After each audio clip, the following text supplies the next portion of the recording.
Assassin's Creed is all about giving players the thrill of leaping into history and reliving pivotal moments of our past. It has already been 15 years since Altair and the first Assassin's Creed game welcomed you to the Brotherhood in 2007. Today marks the beginning of our celebrations. For the months to come, we prepared surprises, unexpected collaborations, rewards, community activities, and more. We want to celebrate our 15th anniversary with you and all the people that share their passion for our franchise. Whether you want to relive your first Assassin's Creed memories, get involved in the celebrations, or learn more about the future of the brand, we'll get you covered in the months to come. Exciting news about Assassin's Creed starts now, with an update on what's to come in Assassin's Creed Valhalla. Launching Assassin's Creed Valhalla and expanding upon its story and gameplay throughout the first year has been an incredible adventure. After 2 story expansions that saw Ivor battle against a druidic cult in Ireland, and then throw themselves into the Siege of Paris and war-torn Francia, we dove into Norse mythology with our ambitious 3rd expansion, Dawn of Ragnarok. With Assassin's Creed crossover stories, we even brought back a surprise visitor from the past, who joined up with Ivor to fight a mysterious curse in the Isle of Skye. I'm glad you invited me here tonight. On top of this narrative content, since launch, we've added several free game modes and activities to the world of Assassin's Creed Valhalla. Now, for the first time in the franchise, we're offering a 2nd year of free post-launch content with our returning festivals, Mastery Challenge Pack 2, an Armory update, and new tombs to explore this fall to close the mystery behind Tombs of the Fallen. But that's not all. This summer, we're offering a unique take on Assassin's Creed gameplay. It is my pleasure to present the first look at our latest and most ambitious game mode, the Forgotten Saga, which will be free to all Assassin's Creed Valhalla players.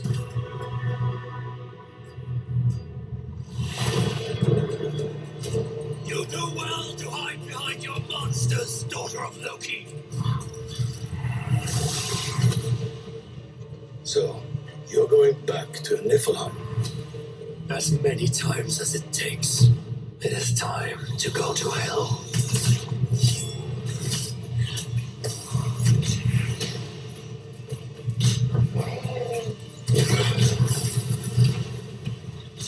Each time you cast me out will only make me stronger.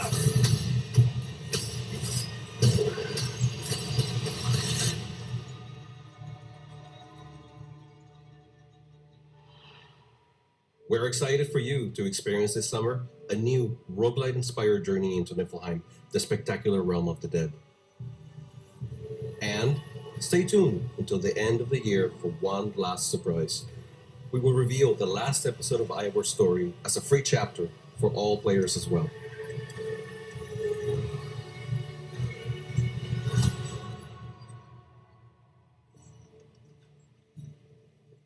In Assassin's Creed, history has always been our playground, and Discovery Tour is the ideal game mode to discover and learn, with content free of violence and tailored for learning. It is perfectly suitable for all audiences, including schools. For the Assassin's Creed Valhalla team, immersing players in the long-gone world of the Vikings and the Saxons has been a driving passion. Encouraged by feedback from teachers and students, we are proud to take a new step in facilitating access to learning by releasing today a standalone version of Discovery Tour Viking Age for Xbox and PlayStation consoles, as well as Stadia and Luna streaming platforms. We're also honored to be partnering with McGill University in Canada to develop curriculum guides for teachers and students available online for free to help them make the most of Discovery Tour Ancient Egypt, Ancient Greece, and Viking Age as learning tools for the classroom.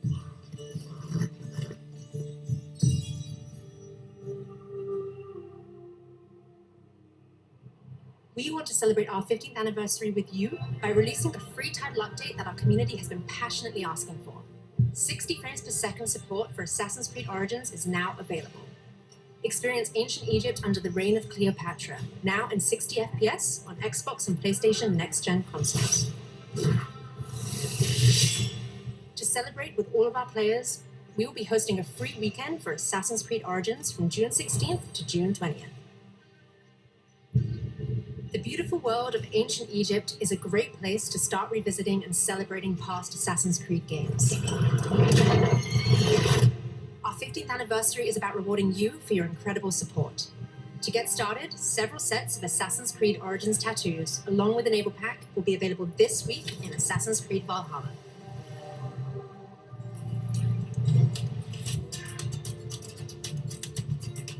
Right now, head to our anniversary website and learn more on how to get involved with the celebrations.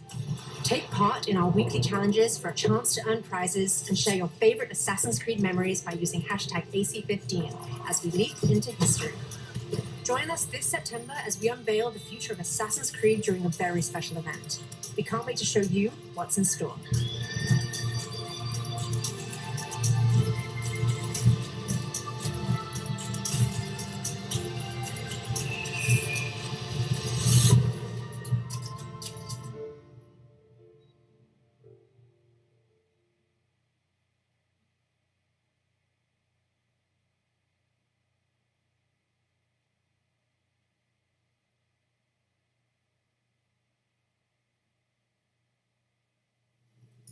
Hello, everyone, and welcome to the Assassin's Creed 15th Anniversary Celebration event. My name is Yusuf. I'll be one of your hosts today. I'm joined by my co-host, Chassie Vicencio. Chassie, how are you today?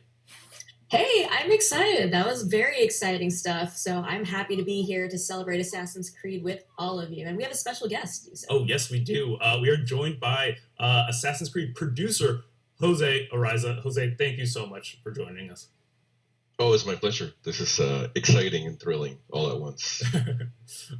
Yes, we are very happy to be showcasing all the news and announcements that y'all just saw. But we're also going to be hanging out with y'all for a little bit right now and showing off the Assassin's Creed Origins 60 frames per second boost. We're playing it right now. As you can see, I am riding on the back of my camel on the way to Alexandria.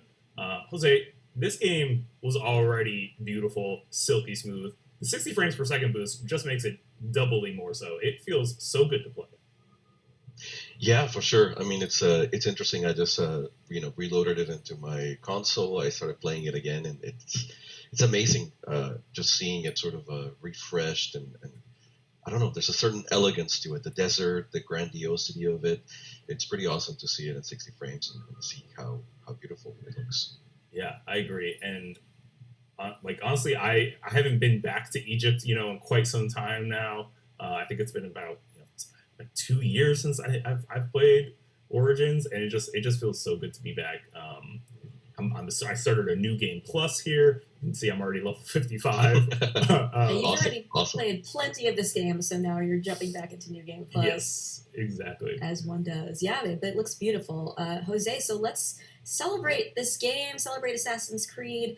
Origins. Tell us about your role on this game. You were a producer. God, that feels like a lifetime ago. So at that point, I believe I was associate producer, and I was in charge of basically being the liaison with all other co-dev studios. It was a massive production, and it was my pleasure to be able to work with all the studios that were participating. Sofia, Singapore, Bucharest. I feel like I'm forgetting somebody.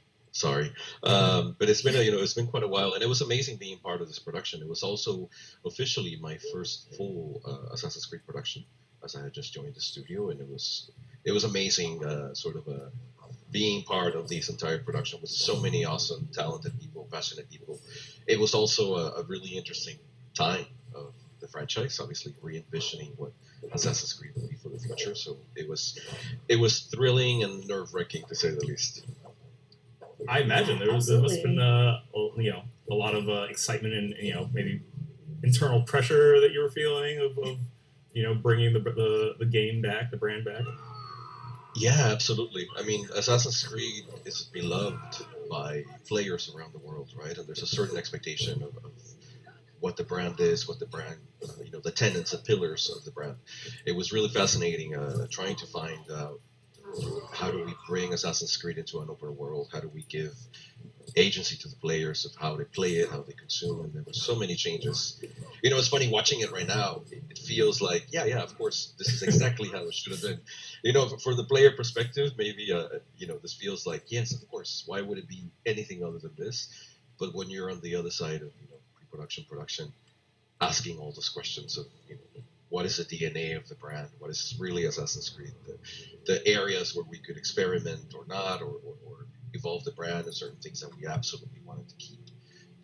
So yeah, it was fascinating. It was preserving the DNA while evolving at the same time. Speaking that, as long as you talk about DNA, my favorite thing, and the one thing to me that I never get tired of in Assassin's Creed is these sync points. And so as long as these are here, I'm always going to be a happy camper. It's just one of my favorite things. I never get tired of them, even after doing them, across every AC, so many times. It's, to me, nothing showcases what the verticality, the beauty of AC like those. Yeah, even that's a perfect point, right? People assume that the sync points are always there. They're a given. They're hit the easy button and it's done. But even within the context of Egypt, right? Like saying, how do we want the camera to move? Oh my God, now we're in a massive open world and you can see very far into the background. Making sure that it was the right camera movement, the right speed, all these little things that players don't see. We had to like reassess under this, open world scenario. Absolutely. By the way, say that. Sorry, go ahead. I was gonna say, by the way, I noticed that my camera is really bright. This is obviously to be in the desert. You're bathed in light. Yeah. It's like I'm in the desert. He's coming to us live from Alexandria. That's Wouldn't that be amazing? Also, yes, we are live. We can see the chat, so if you have any questions about AC Origins for Jose, drop them in the chat and we'll ask them. So yes, we do see you, and Yusuf is playing in real time right now, so that is happening. We are playing this AC Origins in 60 FPS on PS5. It's also available on Xbox Series X and S, so you can jump into that. And if you missed that video earlier, there's a free weekend coming for AC Origins, June 16th to the 20th. So if you haven't played or want to jump back in, go for it on Xbox and PlayStation next-gen consoles and play 60 FPS. But yeah, we are live, so if you have questions, please let us know in the chat. But Jose, I'll start with a question for you. So I saw an internal interview with you at Ubisoft, and you said your best memory was working here was E3 2017, and you said getting AC Origins into people's hands for the first time. So can you tell me more about that and what that moment was like? Yeah. Let me see if I can vocalize it right. The production had already been going, I think, for 3 years at a time, and everybody was working really hard to really envision, to move the brand, to evolve the brand into this new open world. There's a lot of changes that went into this. We went from a mission-driven system to a quest-driven system that you could consume however you wanted. There were so many changes that went into this, and obviously the people that work in the brand love the brand, they love Assassin's Creed, and is sort of doing this meditation of everything we wanted to bring into Origins. And obviously every choice we made was because we really truly felt, every director, every producer, everybody in the team that really felt that was the right choice, the right thing to do, but nobody had seen it.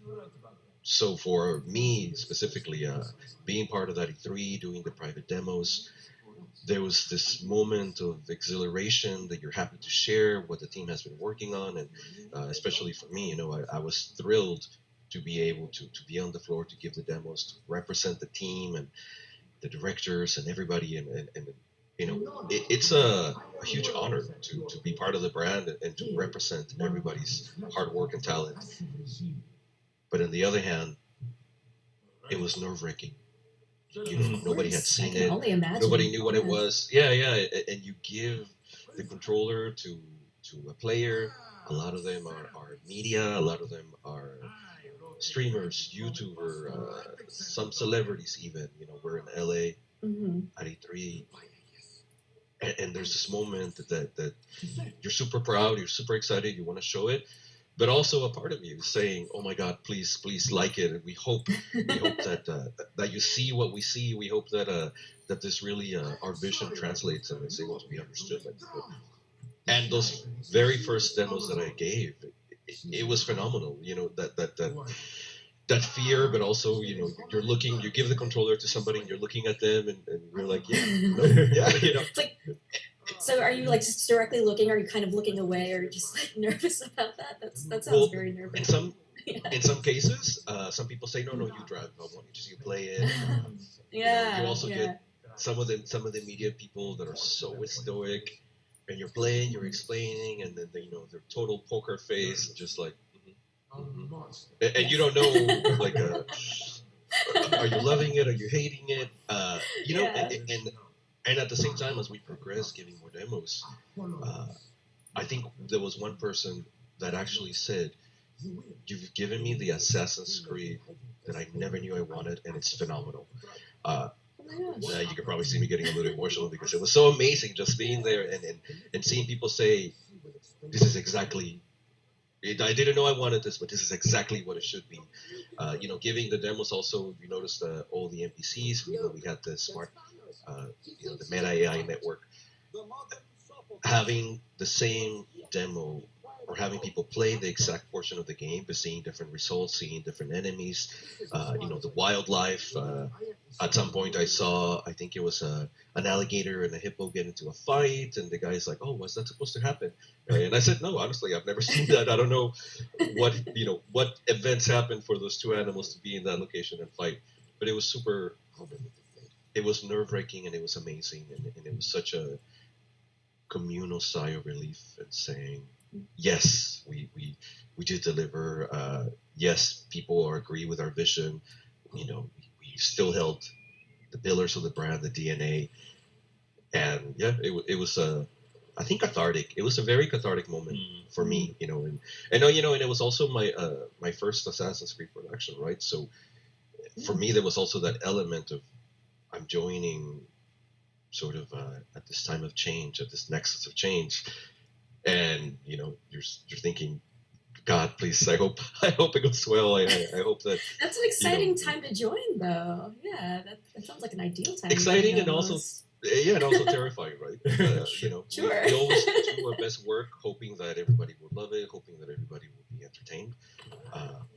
It's sort of that saying that nobody has an ugly baby, right? So it's that moment where you show people the baby, and you're like, I hope people like the baby. Speaking of, I love this scene so much. It's our first introduction to Aya here. Aya's great. And like I think to me, like, it was just so cool seeing a husband and wife that were like in love and had, like, obviously, they are on a quest to avenge the death of their, son. But it was a healthy relationship, and I feel like that's something that's so rare to see in games. Yeah, and it's amazing also that you get to see the trajectory of from the past to the present, to the future when you meet them again in the Hidden Ones. And we were so attuned to their relationship that we felt, in the Hidden Ones we needed to acknowledge, right? They have that moment where we're sort of them saying, you know what, it's okay, we did well. Yeah. But seeing that trajectory, and it's funny because it wasn't a big speech, it wasn't melodramatic. It was just a moment where I feel, and I hope that we captured the journey as a couple, as people, as human beings that they had, and in the end, just saying, you know what, we don't need to give a big speech. We're okay. We're cool. Yeah. That's actually it's. I'm so happy you bring that up. That is one of my favorite moments in gaming. Period. It's just after Bayek and I have been, separated at the end of, the game, and them coming back together and reuniting there for that moment. And there's a shot where their foreheads touch and like they embrace, and like it fills my heart every time. It's super nice to hear you say that.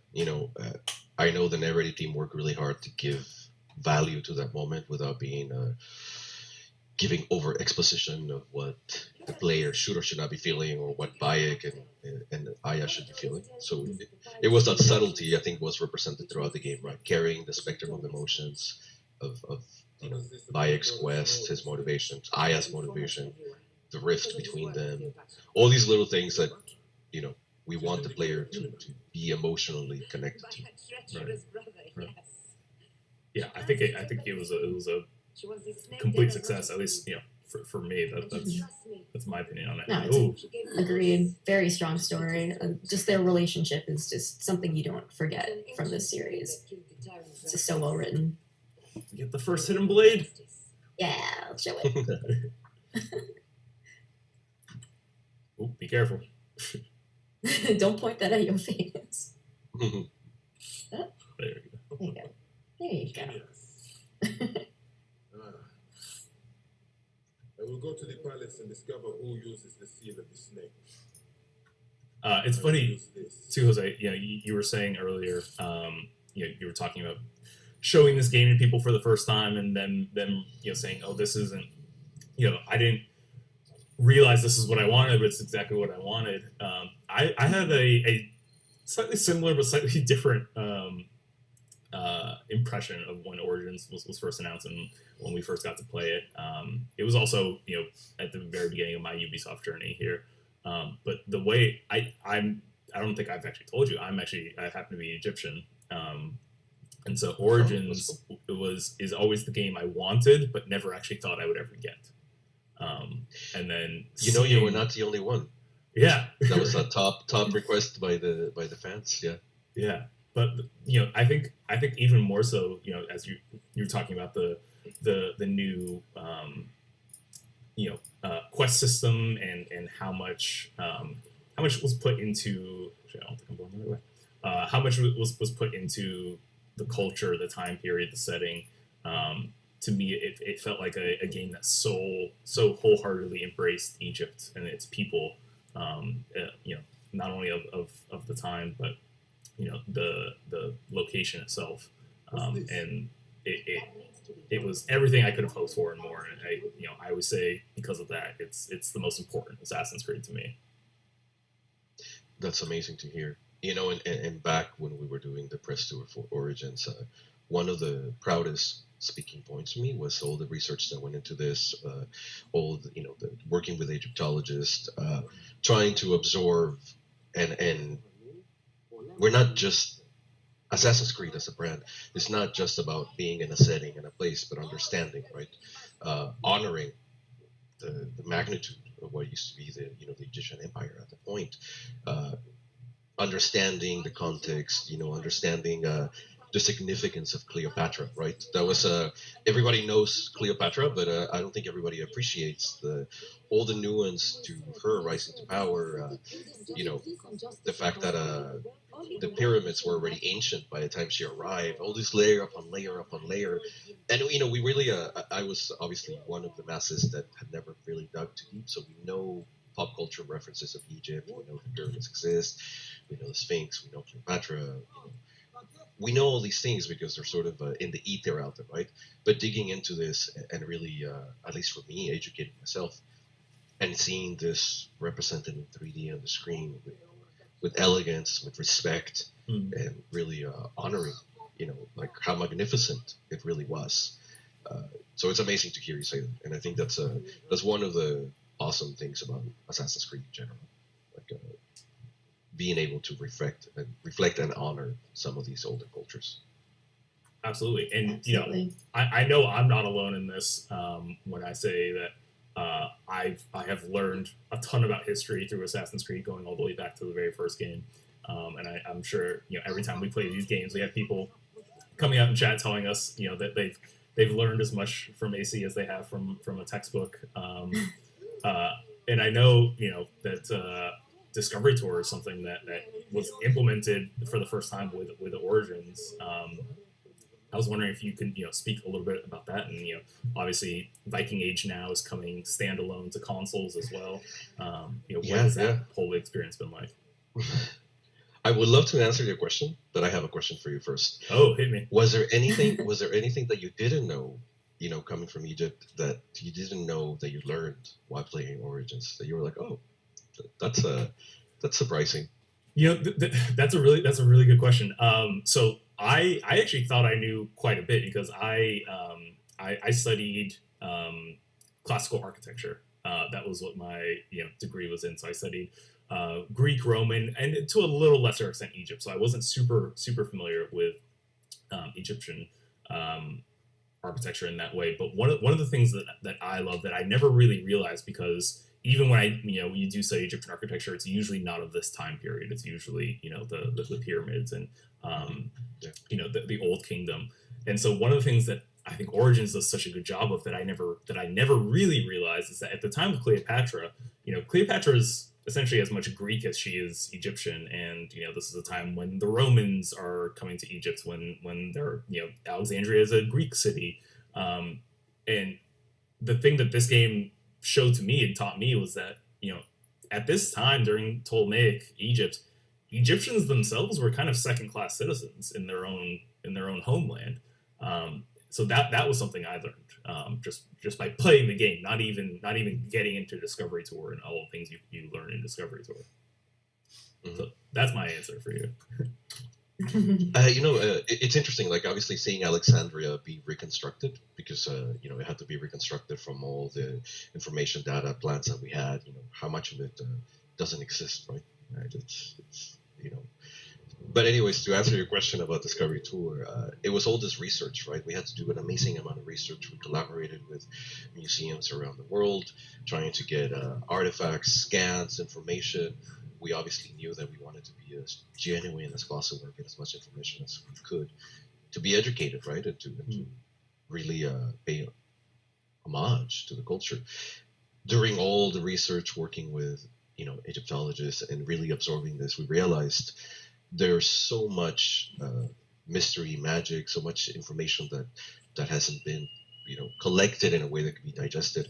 And obviously we wanted to share this information, right? It's like we wrote a thesis on Egyptology, but how do you share that without saying, wait, stop the gameplay, stop fighting that dude and listen to this story that we have to tell you.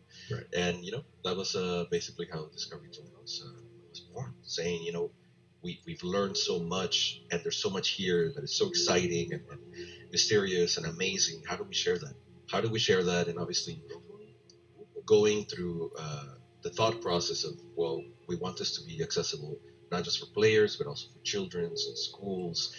Okay, we need to remove the combat. We need to make it as accessible as possible. We need to highlight. We can't share everything, but how do we highlight? And you've seen even with the Discovery Tour, the evolution, from Origins to now the Viking Age, we're still trying to find ways to entertain while being educational. And I know educational is not a loved word by everybody, but there's a lot of really cool stuff that you read it and like the factoid about the pyramids were already there when Cleopatra ascended to the throne, and they were already ancient. People, when I share that with people, a lot of people would say, "What? Oh, I thought they were built for her," or all this like information that is not correct, that is out there in the ether, correcting it and really helping people to contextualize that. This is an ancient civilization that rose to amazing heights for that period, and even the occupation, right, of the Romans. Mm-hmm. How long they coexisted together. Cleopatra ascending to the throne as a woman, and after the failure of her, the other pharaohs. All this was super intriguing, and it was phenomenal to learn about and also to share with people through the Discovery Tour. Yeah, and that's another thing I think this game does a great job of too, is showing how all these cultures combined, and how their gods combined, even in their religious beliefs and cultural beliefs, all come together, and that how prevalent that was throughout history. But I love that Cleopatra fact, that Cleopatra and Bayek, lives closer to today than they did to the building of the pyramids. That's wild. Very true. I stopped here for like a real specific reason, and this is like, honestly, this is when I realized how much research and time and effort was put into this game, is when I saw these stones here in the middle of the street. And I remember tweeting this out at the time, and like, it was the closest I had ever gone to going viral at the time, when I saw these, because I was shocked. Like, these are crosswalks, y'all. Like, these are ancient crosswalks, and the reason there are these elevated stones in the middle of the street is because oftentimes in ancient cities you would just have sewage basically running through the streets, or rainwater, or whatever, what have you. But you would need elevated places for people to cross, and the reason it's not just like a straight slab of of raised portion is that you still need carriages and carts to be able to pass through.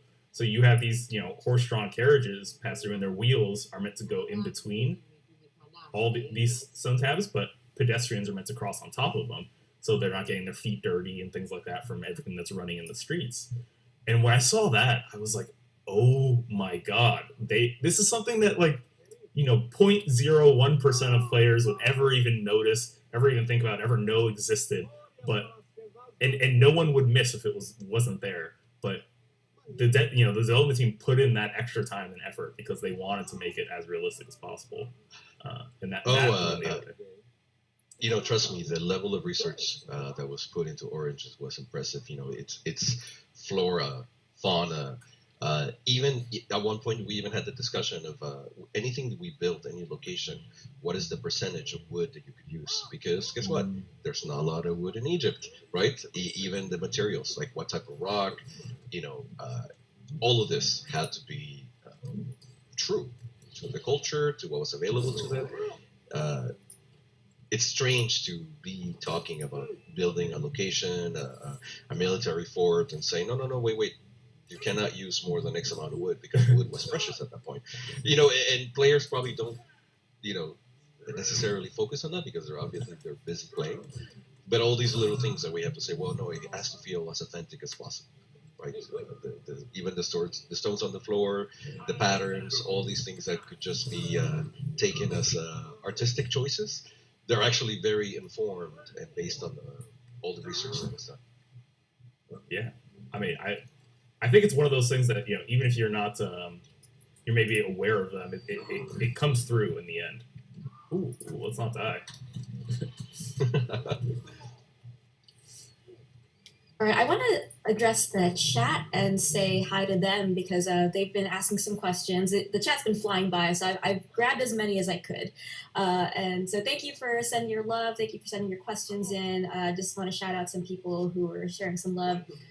Dr. XY said, I love this game series so much. Thank you for your incredible experience. Devster said, thank you, Ubisoft, for doing this event and these kind of games. I love it. Nick Nakamata said, I'm glad I can finally play in 60 FPS. Time to revisit Origins. And Enigmar said, just wanted to tell you how amazing AC Origins was. Thanks to the work of all the team and how it raised the accessibility of the franchise. I was able to play AC games again. It changed my life in many ways. Love hearing that stuff. So thank you for sharing your stories. That's all amazing stuff. So let's go to some questions. So Taryn Walker earlier asked, what were the biggest challenges in bringing Assassin's Creed to an open world for the first time? Oof. All of them. All of them. There was so much. Obviously, the going into an open world, how you play that open world, right? Because we should be able to go wherever you want to go, whenever you want to go. Trying to find this formula, going from a mission-driven system to a quest system. Changing the combat, that was huge, right? Because now you're in an open world where you can be surrounded by animals or NPCs and enemies. Changing the combat from our old system to a hitbox system, which was, it means that if you have a long axe and you spin around and the enemies are near you, you should be able to hit every single one of them. It's no longer the queue system of I'm only fighting the guy that's in front of me. Take your ticket, now serving enemy 355, step up. It's sort of all these rationalization of how do we give players the choice to basically do anything they wanted, go anywhere they wanted. There was also the big question of the desert, right? To be honest, the first time I heard, oh, we're doing Assassin's Creed in Egypt in the desert, I thought of the pyramids, but I also thought, oh, that's a lot of desert, right? Like, how do we address that? How do we direct the player to pockets of content? How do we still make it interesting, entertaining? The sandstorm, that was a huge challenge. Because it has to look good, right? It has to look good, and you have to be able to appreciate it, feel like it's there. If it needs to be substantial.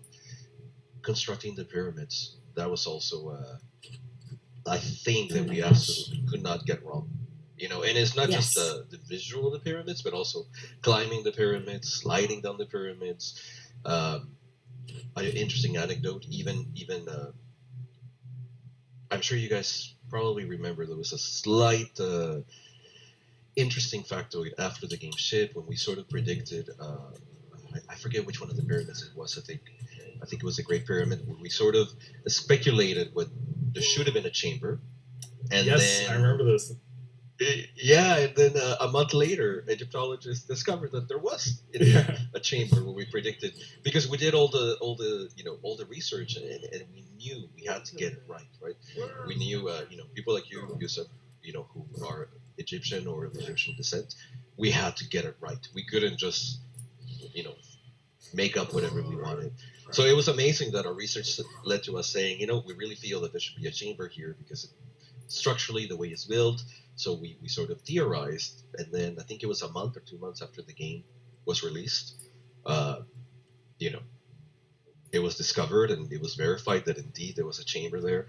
I think at one point players were accusing us of being Templars because we had this information, which is the best compliment I guess that we could get. But yeah, there was a lot of it that was a challenge, and not just honoring the brand, but also honoring the Egyptian culture at that point. It was a little stressful, let's say. A little stressful, yes. Yeah, just a little bit. Yeah. Rafferty Rules Twitch said, wow, that's so cool, top tier research. And Spliff said, thank you so much for Origins. Have hundreds of happy hours with this wonderful game. Oh, glad to hear it. Thank you guys. That's awesome.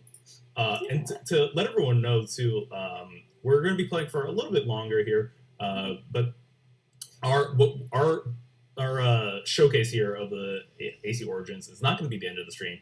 After this, we have news coming from AC Stories. So the Assassin's Creed extended storytelling, including comics, graphic novels, manga. So stay tuned. There will be a lot more information too about further AC stories. That's right. And there's plenty more to come in the coming months. So please just stay tuned. We're celebrating AC for a long time. And then, as mentioned, if you missed the video earlier, there's a special event in September to learn more. And if you want to learn more about what you missed earlier in the stream, head to assassinscreed15.com and you'll get all your information there. But we can kind of go over some of the big highlights from what was mentioned in the first 6 minutes, Jose. And you were in that video. So we've got... Unfortunately, yes. No, it was great. So year 2 content for ACV, free to all players. That's very exciting. Tell us a little bit more about that from what you mentioned in the video.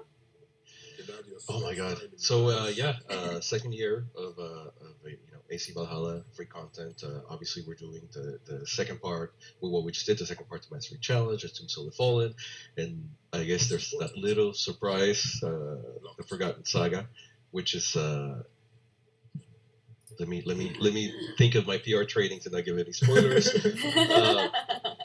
We obviously announced that it's inspired, very roguelite inspired. We wanted to sort of explore. For those of you that are fans that have been with us in Valhalla since the beginning, you probably have heard me say in the past that we wanted to explore, right? We wanted to experiment. We invited players to come with us. And this is sort of the culmination of that exploration of saying, it's such a rich brand, and taking the historical, taking the mythological, for those ancient cultures, it's literally impossible to separate the two, right? People literally woke up and went to bed acknowledging deities and all the values that they had. I think the Forgotten Saga is the culmination of that, of us saying, let's explore, let's try something else, let's step outside of our comfort zone. Let's find a way to tell this story. Obviously, for the people that are familiar with the mythology, they probably know the myth of Baldur. For the players that played Dawn of Ragnarok, they sort of know what triggered Ragnarok. Having this moment to tell the story of, as a father, what would Odin do, right? To rescue your son, to get him back, to not have him live in this dishonorable death. And basically coming up with the gameplay around this moment and say, we're going to go in a different direction. It's still Assassin's Creed Valhalla. It's still, if you play the main game, you're going to play this and say, yes, I get the controls, I understand everything. But also sort of turning some of the formula upside down. Much like a roguelite, obviously, you're intended to die. The more that you play and die, the more powerful you get. As you sort of get kicked out of Niflheim, the story unwraps. And then you should really understand what's happening, and you really... there's some subtlety to the storytelling as to why Odin is trying, and what it means to him. He's not there as Odin, the old father. He's there as Odin the father. You know, he's not welcome there. He's depowered. He sort of needs to build his power up to be able to rescue Baldur. I think that's all I can say without giving any spoilers. But for sure, you know what? That's plenty. The best part is that it's an exploration. Is the team sort of saying, you know what? Let's try something else. Let's do something else. Let's give something unique to the players, and it's free. Everybody can free all download it. We have players. yeah. Exciting. So you know, and to be honest, it's been amazing having the community be part of this journey with us, and we've been listening to the feedback. You know, exploring, trying new things, growing from the feedback. The Forgotten Saga is sort of the culmination of a lot of ideologies that we merged. A lot of new things that we wanted to try. I hope the players play it and like it. You know, it's another E3 moment, right, where we say, okay, we're going a different direction to be experimental. We think this is really cool, and we hope players also think it's cool. I want to point out a comment that Rad Dude said in the chat where said Jose is great. You can really tell his passion for the AC brand. And yeah, totally agree. Yeah, absolutely. Let's see if there are any other questions. So I got one from YOBZ who said, what's your favorite aspect about Bayek?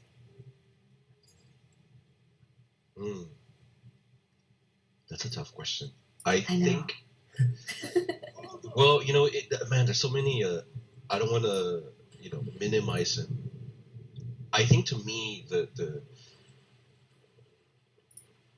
who he is, the fact that he's a Mejai, he feels the duty, but it's not just the duty. It's not just a job, right? He really wants to preserve the ancient culture of Egypt, right? And it's a time of turmoil, and I think as human beings, we all have that, right? We want to stay true to our morals. We want to, make sure that who we are, what we believe in, is reflected in what we do. We were talking before the stream about, how kids love Bayek because he is this figure of an upstanding citizen that is there to protect the people, that is there to preserve their quality of life. You could say that he's a sheriff, but he's really not just a sheriff because he honestly, really, truly wants to do good for the people, right? He really, truly embodies this role, heart and soul. And I think seeing his journey, it's inspiring in some ways. Because I think as human beings, we all have that of we want to do good. We want to do good by not just ourselves, but the people around us. And he sort of embodies this and how far he would go in his journey for this. And he'll go pretty far. Yeah. That's a really good answer, though.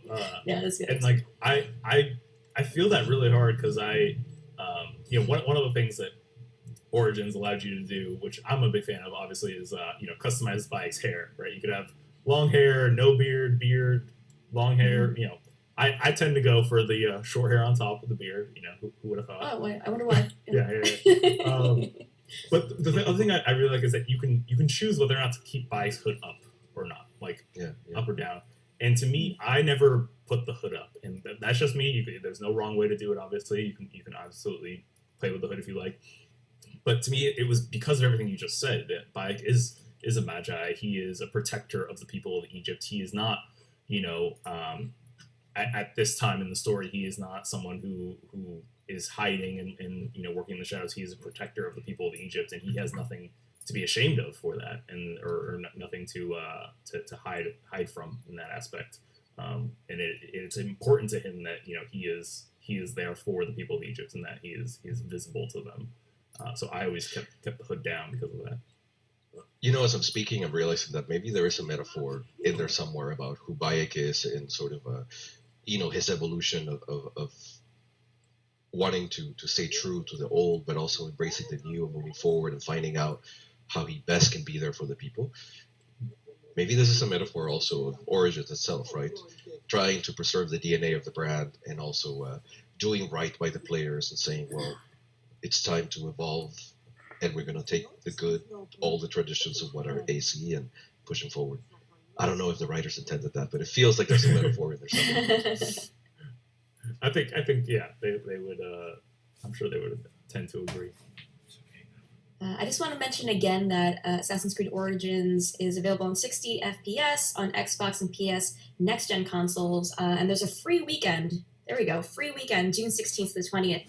So you should jump back in or play for the first time if you've never played before. It's the perfect time. And so for everything you missed earlier, we had some announcements at the beginning of the stream. Head to assassinscreed15.com to learn more. So we have our first true assassination here. Ooh, yeah. We've infiltrated this bathhouse. We're trying to assassinate Eudorus with nothing but our hidden blade. This is Bayek's first assassination out of here with the hidden blade. It's wild seeing this again. It's, giving me total flashbacks.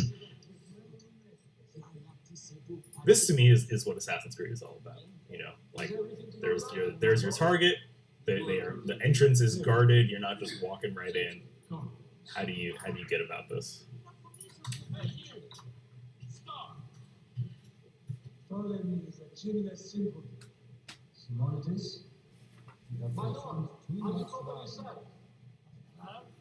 Now, there's a link in the chat now for the free weekend if you want more information. Yusuf, do you have any hot goss on Ptolemy? Hot goss on Ptolemy specifically? No, oh gosh, nothing that comes to mind. Sorry, I'm a little bit preoccupied here with... Yeah. Sorry, I'll let you You do your thing. And the free weekend, so someone was asking me if it was PC only. No, it's also on Xbox, PlayStation, and Stadia, in addition to PC.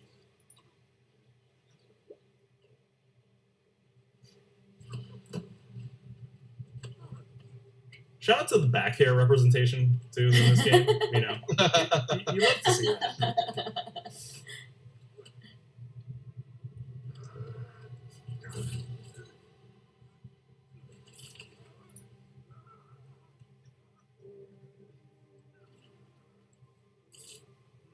Oh. Mystery solved. Remember those moments that we wanted to explain to players why the salute, you know, and him losing his finger and how that became iconic for the brand in a way. Yeah, that was I remember gasping the first time I saw that of being like, that's why, you know, and it was really out of desperation more so than anything else. Yeah. I had nothing to do with that disaster. It's too late for your lies. Anubis awaits.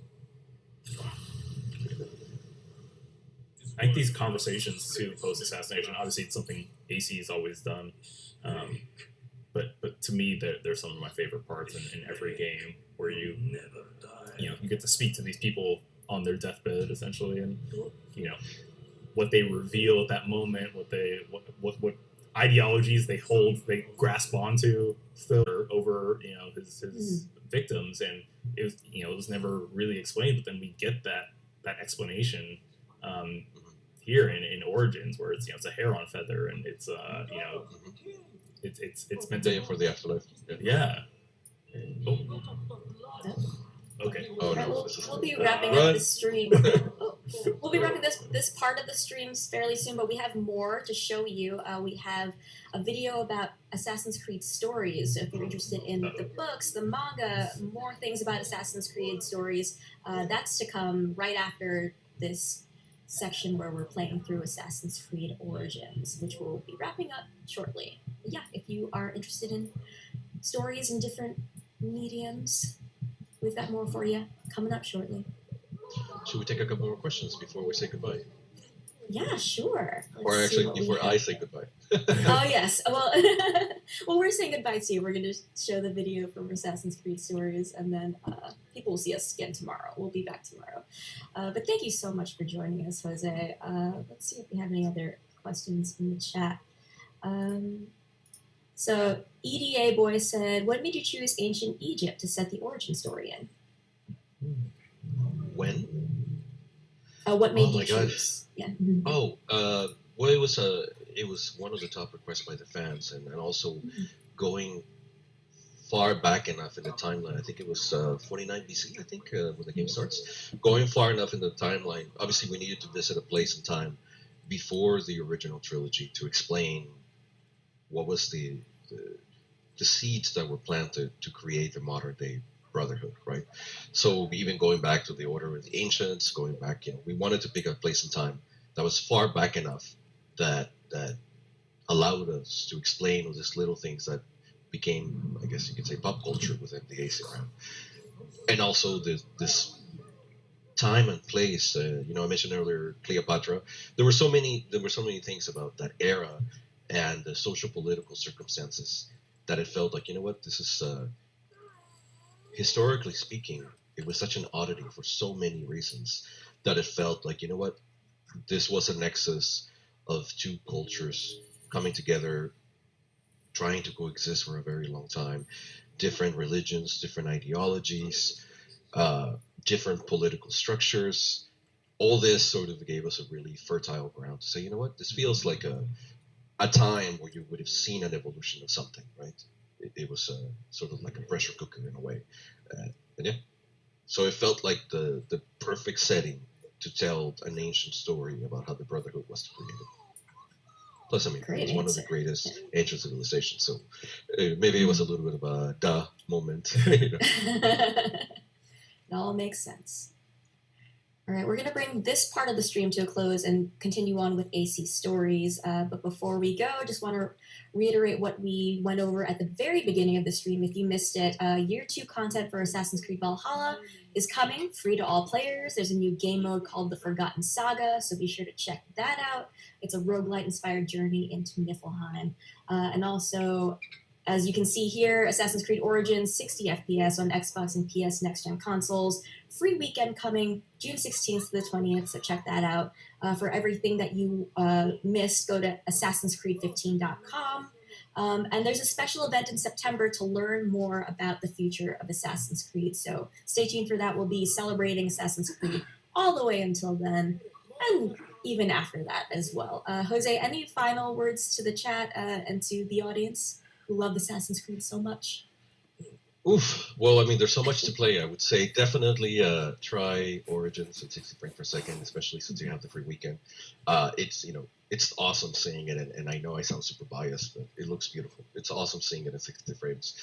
And also for those of you that are with us in Valhalla, do check out the Forgotten Saga when it comes out.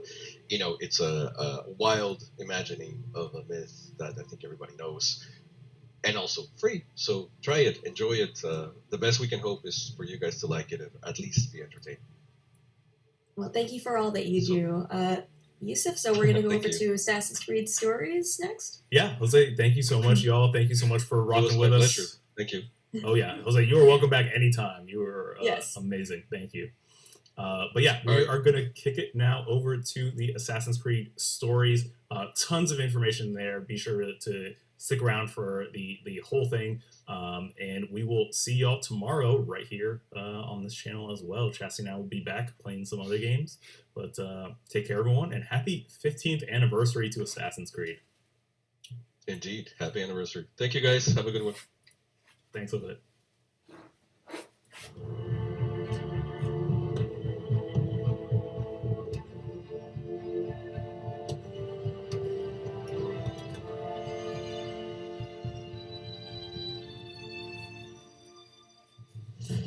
Hello everyone, my name is Sebastian Braz, and I'm a community developer on Assassin's Creed.